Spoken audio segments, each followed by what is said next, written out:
Watch me! His name is Watch me! Al Sharpton. From New York, I got it. Hey! Reverend Al, good morning. Good morning, good morning.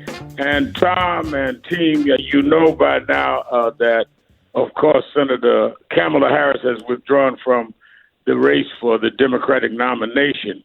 And clearly, I think she represented something needed in the debate, needed in the race. But looking at the bigger picture, what is the reality we face is that in the next debate, in a little over 2 weeks, there will be no people of color on the debate stage. No blacks, no browns, all white, all night. And for the Democratic Party to be dependent on the black vote, can't win without the black vote. No one can win the nomination without the black vote. They must look at how they have handled the media, how we've handled the rules, how we have gotten here. It is unbelievable, almost unthinkable, that we're just 3.5 years away from the first black president elected and reelected, and we're not even in the top tier of the candidates in the Democratic Party that we've made and held up. It means we must put more pressure on those that are in the race.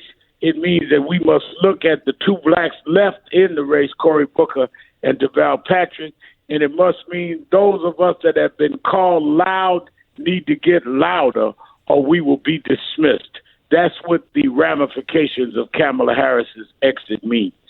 Why aren't we as fired up back like we were in 08 and 12? I think that a lot of it is that we wait on somebody to light our fire rather than let our internal flames consume us.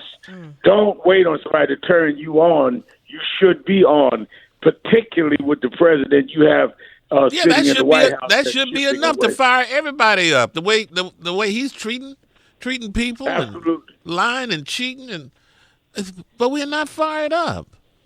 Well, I think you're right, and I think that's why we've got to get louder, because if you just have a low flame, you may need a doctor. But if Donald Trump doesn't fire you up, you may need a mortician. Really? Have you spoken to the senator, Reverend Al, since you made her announcement? Yeah, I talked to Kamala yesterday. She called me, and I told her that she fought a good fight, hold her head up. The monies was not there, and other. I talked to Cory Booker. Yeah. And I talked to Joe Biden. I talked to everybody yesterday, and I told them the agenda is more important than those that are carrying the agenda. We've got to keep our interests out front in terms of criminal justice, in terms of economic disparities and inconsistencies. We've got to keep fighting. Our work is cut out for us.